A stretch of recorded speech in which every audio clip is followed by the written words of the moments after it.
Ang sarap nito guys, subukan nyo ring iluto. Bale sinangkapan ko nga pala yan ng carrots, paminta, konting asin, toyo, at saka bawang. So bale binalot ko lang siya ng ganyan sa wawacay kung tawagin dito sa Taiwan. Pero parang meron nito sa Pilipinas din, cabbage, yung pechay bagyo kung tawagin. Bale nabalot ko na siya, in-steam ko siya, tapos ganyan na yung kinalabasan niya.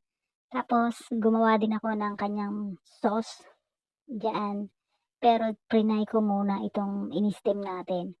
Bale yung cabbage pala ay nilaga ko muna para lumambot siya, para madali siyang, balutin. So ganyan lang siya.